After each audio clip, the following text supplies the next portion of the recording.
Bienvenue dans cette église Sainte-Barbe d'Anzin, qui a aussi la mémoire des mineurs qui ont donné leur sang et la sueur pour le charbon à l'époque. Puis alors, il y a deux vitraux qui montrent justement leur combat et leur sueur, tout ce qu'ils ont fait du travail.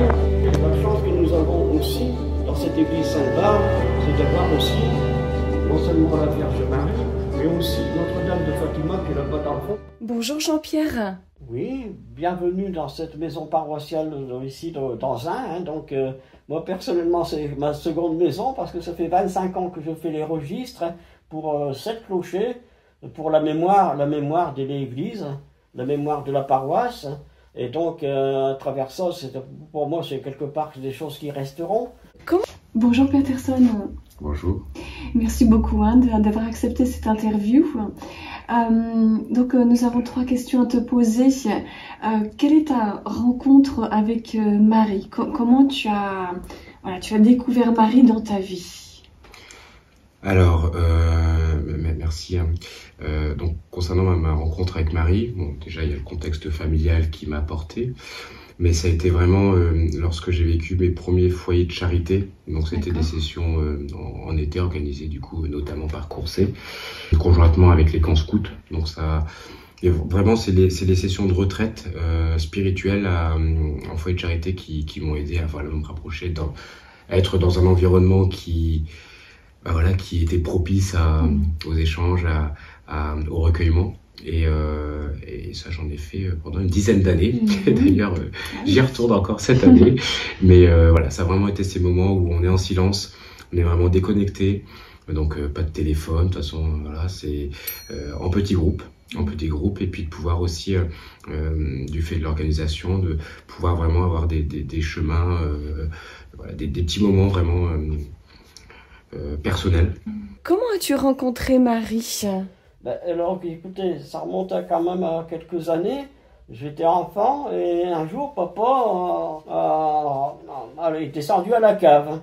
Et quand il est descendu à la cave, il a poussé une exclamation en ramassant le charbon et il a trouvé une petite statue. Et l'histoire a prouvé que cette petite statue-là avait sauvé pendant la guerre un nombre considérable d'enfants avec les sœurs religieuses qui étaient venues se réfugier dans la cave de la maison. C'était une grande maison à l'époque et ils étaient passés par les souterrains. Les bombes tombaient tout alentour et les voisins ont raconté cette histoire quelque temps après à papa. Ils ont vu les sœurs religieuses repartir avec un groupe d'enfants, le nombre je ne sais pas donc, et ils ont laissé cette petite statue-là, qui pour moi c'est une statue petite miraculeuse. Alors, un fait marquant, quelque chose qui t'a bouleversé en lien avec Marie? Très certainement, Marie était derrière ce fait marquant. C'était lorsque j'étais enfant de cœur, je dois avoir 13 ans, 14 ans. On va en pèlerinage à Rome. On a la chance, avec tous les enfants de cœur de France, en petits groupes, mais d'aller à Castel Gandolfo dans la maison du pape. Du coup, lui prêchait, et à la fin de sa prise de parole, il descendait, et alors je sais pas quel élan m'a pris, mais il y avait 10 enfants de cœur qui ont pu baiser la main du pape et échanger un petit peu avec, et du coup je vois 6 personnes, puisqu'il y avait les majordomes qui choisissaient au hasard, et du coup je vois 6, je me dis il y en a 10 ou 12, je suis passé sous son bras. Ah oui. Je suis passé sous son bras et j'ai eu cette chance de pouvoir le rencontrer. Et c'était le pape? Le pape Benoît XVI. Benoît XVI, voilà, d'accord. C'est ça. Et pour le coup, je traduis cet élan, cette force, oui, j'ai bravé j'ai été poussé. Et je pense qu'il a fallu que je le fasse. Sinon, après, j'aurais eu cette amère expérience, ce regret. Et en tout cas, voilà. Donc moi, c'est vraiment cet élan où je dis j'ai été vraiment propulsé, propulsé. Ouais, franchement, ça a été vraiment.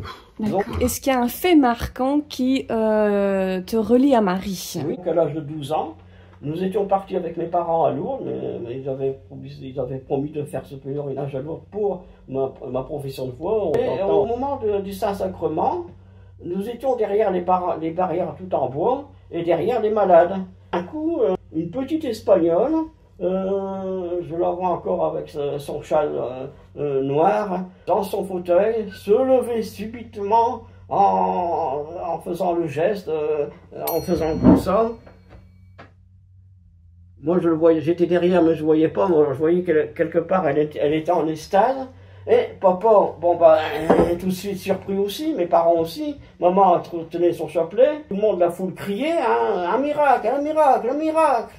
Et donc, quelque part, après, donc, les années ont passé, mais papa, chaque année, il allait à Lourdes pour témoigner du miracle qu'il a été reconnu de cette petite Espagnole. Et est-ce que tu peux expliquer comment Marie te mène à Jésus? C'est un peu tous les jours. On a pas mal de choses en tête et c'est vrai que faut prendre le moment, faut prendre ces quelques moments où on peut se recueillir et c'est vrai que moi ça se fait aujourd'hui, voilà.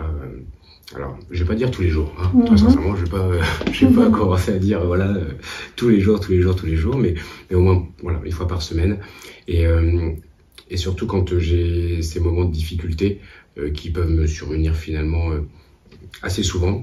À ce moment-là, je me tourne vers Marie. Voilà. Je me tourne vers Marie et je me dis... alors déjà, c'est toujours en intériorité que j'échange. Ça peut être au volant de ma voiture, ça peut être... voilà, vraiment dans différentes circonstances, mais c'est vraiment... tout se fait en intérieur, voilà. D'accord. Je suis pas trop à parler à haute voix, à dire mon chapelet à haute voix, mais... tout est dans une discussion en fait. C'est ben voilà, merci pour la rencontre que j'ai fait ou pour mon rendez-vous qui s'est bien passé ou voilà, aide-moi, là je suis un peu dans le flou, comment ça peut finalement se passer et puis et voilà, tout ça j'intériorise et puis j'avance comme ça. Donc après donner une méthode ou un process sur comment moi je fonctionne aujourd'hui, non, c'est vraiment de manière aléatoire, mais vraiment tout le temps quoi. D'accord, d'accord. Merci beaucoup Peterson. Avec plaisir.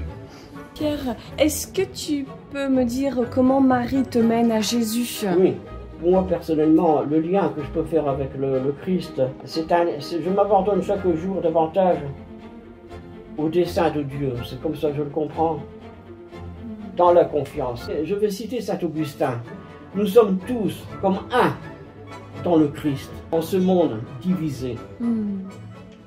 Merci Jean-Pierre.